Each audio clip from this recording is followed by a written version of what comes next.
I'm in the Arabic language program, and I'd like to study abroad in the Middle East maybe next year or the year after that. Last year I was managing editor and this year I'm editor-in-chief.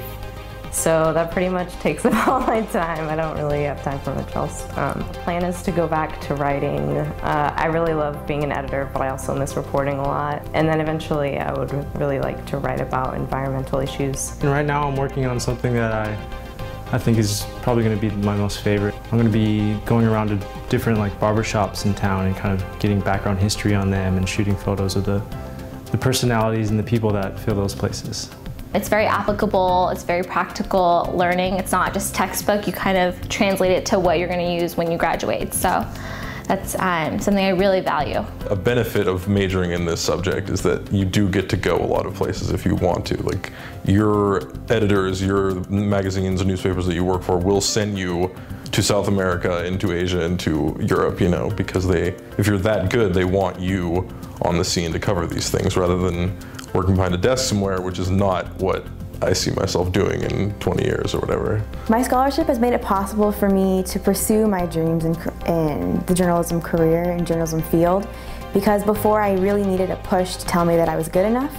I just got a job at the campus TV news station, and I can write more articles for the Daily Emerald just because I don't have to work. My favorite class has been one that most students dread, information gathering, also known as Info Hell, where you spend a term writing a 100-page research paper. And I actually loved it. I went to the Philippines, and I was actually born in the Philippines, but I myself don't know that much about the Philippines as a third world country. The scavengers there were not what I thought of. They had to resort to that. Some of them even had college degrees, but because they couldn't find a job, they had to support their families. So I visited them and I recorded them and followed them around. It was really fun. So hopefully I can create documentaries that will inspire other students. My favorite class is everybody's least favorite class, Grammar for Journalists, which tends to be a pretty difficult class for people, but it's where I found my greatest joy. Mass Media and Society with Al Stavitsky. It was the first class I had freshman year, very first class, and it still by far is the best class I've had at the university. I think advertising is the key to powerful communication in a global society, and that's why I chose to make my stance here, shoot for the stars. Thank you for providing a scholarship that encourages me in my work. I owe you guys a great thanks and a great amount of appreciation. Thank you, donors, for giving me the tools that I need to be the best broadcaster I can be. Your support is so valuable to us.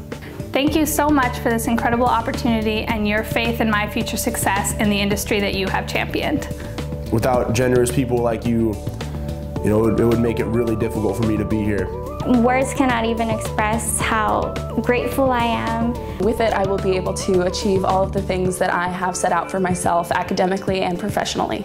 I feel so fortunate for this scholarship, and the benefit has been so much more than monetary. It's because of people like you that I'm able to continue my education. I'm really thankful. I appreciate your support not only of myself this year, but also of every student every year in the journalism school. You've given me a lot of courage, a lot of encouragement to really pursue my dream in the journalism field, and I thank you for that.